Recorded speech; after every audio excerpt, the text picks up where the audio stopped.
Hey everybody, Jason Roller here for HEADRUSH. Today we're talking about the new MX5. Man, I'm so excited this guy's here. It's just such a cool little pedal. I know that everybody's really interested to see what I think about it, and man, it did not disappoint. I love it. I think it's so awesome. Can't wait to tell you about it. So let's get started. Okay, so the first thing, obviously, is we're going to talk about how compact it is. It's so easy to get around. You throw it in your gig bag, throw it in a suitcase, throw it in a backpack, take it to your hotel room, take it to the back of the bus and record some tracks, take it to your hotel room to record some tracks. Man, it's so cool. It's so small, and it's all you need. I gotta say, it packs a punch for being so small. It's got the power of the big board and the gig board in the little board. So, man, that's just so impressive. I think one of my favorite things that HEADRUSH does is the fact that you can integrate everything across all boards. Because I have a big board out on tour. I've got my gig board back here in my rack for my studio stuff here at the house. And then I've got the little board here for anything in between. And setup is so easy. I mean, everything is exactly the same. So I plug this guy into my computer. 2 minutes later, you know, it's like I've got everything transferred over. All my set lists, all my rigs, all my IRs, everything is exactly the way it is in my other boards. So it's super easy to keep everything up to date and together and flowing so that when I have this guy at a session somewhere, it's like I've got every patch that I've got here or on the road with me. It's really cool. I just really love the way that they did that. So, also talking about the size of it and everything, I was interested about the expression pedal, about how that was going to feel. Because I've used some mini expression pedals before that just kind of haven't felt, the throw from heel to toe hasn't been very smooth, or is just not what a bigger pedal feels like. But they did such a great job with this guy. I mean, it feels pretty much to me like the big ones. And I mean, the throw and everything is just so smooth and so easy. Well done, well done. Very nice, very nice. I'm super happy with it.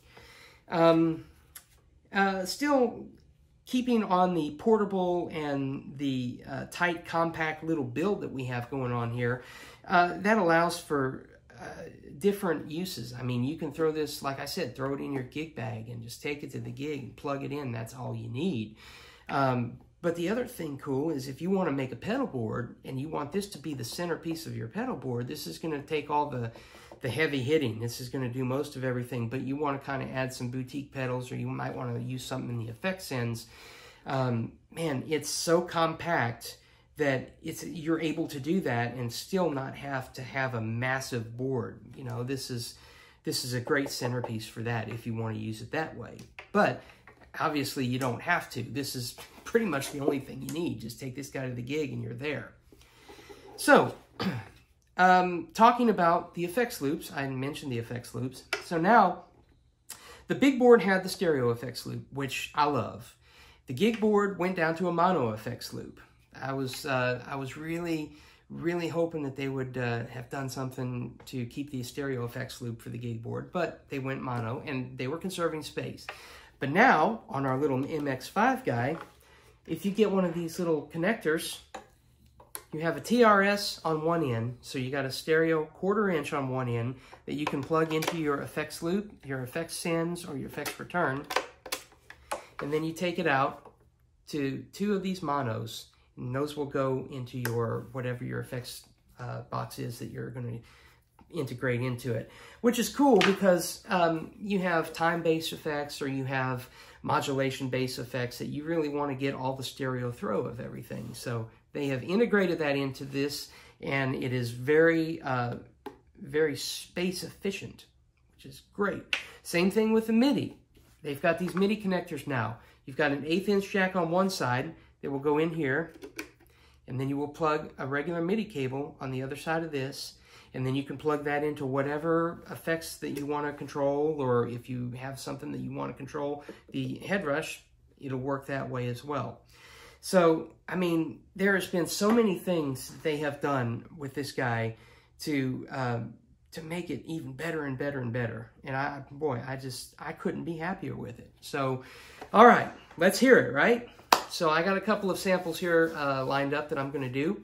I've got a couple of songs that I'm working on here in the studio, doing some overdubs too. So I'll play a few solos so you can hear this thing kind of in a real world application.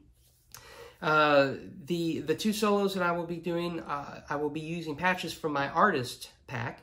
So be sure to download that from HEADRUSHFX.com. I have a couple of other patches I'm going to be showing off as well, and this is stuff that kind of came in after my artist pack was out. There's some ambient stuff. I know their shimmer reverb and their ambient verb is really cool. So I got a couple other things that I'm going to show you as well, and end up with just kind of some jamming on one of the orange amps. So we'll do that, and like I said, be sure to go to HeadrushFX.com. Make sure you're all up to date on all your boards, and make sure you download everybody's artist packs. There's a lot of great ones out there. I have got everybody's, and man, it's across the board, just grade A stuff, really usable patches that's really awesome. So hope you guys enjoyed this video, and hope to see you around soon.